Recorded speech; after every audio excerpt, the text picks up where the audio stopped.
Now let's read this from the beginning.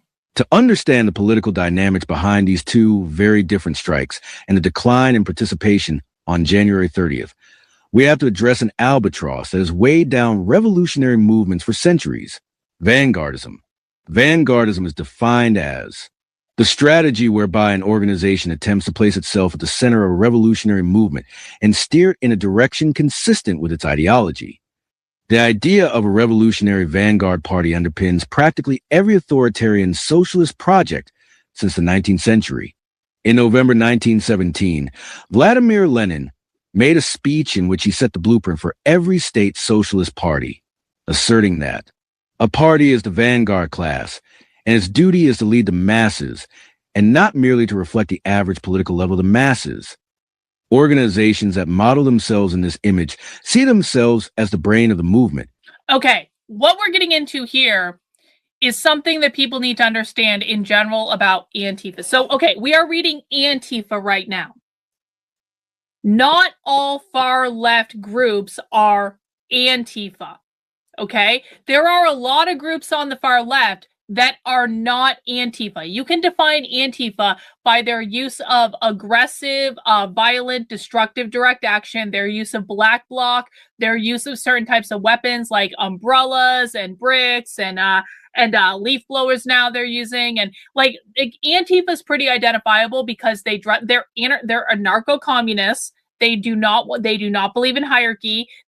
Everything they do is decentralized. There are thousands of Antifa cells all over the country. We can identify these people based on their behaviors. And most Antifa groups are not called Antifa. So you can't just go based on what the groups are called. However, there are a lot of groups on the far left that do want to overthrow the government, but they are not Antifa. They're not engaging in black bloc. They're not engaging in violent, destructive action. They're doing more like the non-violent stuff. They're doing a lot of the anti-ICE organizing, but they're not crossing the line into getting violent. There are different groups here that people need to understand.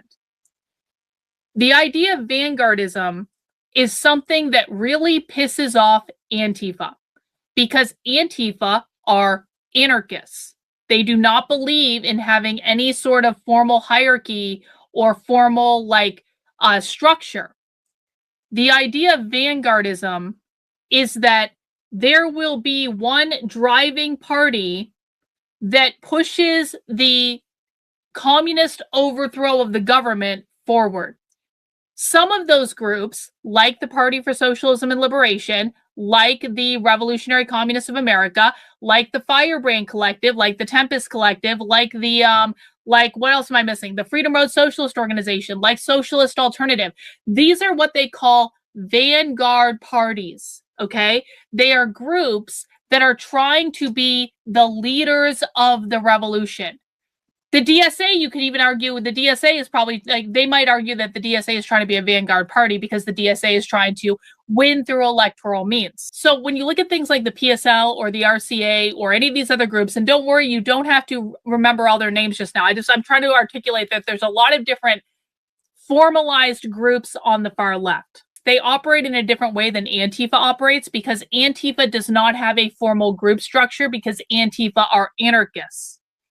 Antifa looks at the groups like the PSL, DSA, FRSO, Socialist Alternative, and they're like, you guys are trying to be the vanguard that drives this revolution, and literally fuck you. Like, Antifa does not like the idea of there being an organized group that is going to push the revolution forward. This is what I mean when I talk about you can create infighting between the groups on the left. It's very difficult to create infighting within the groups on the left, but to create infighting between the groups is much more doable because you have all these little factional things where Antifa doesn't like that these groups are trying to be the vanguard of pushing communism in America.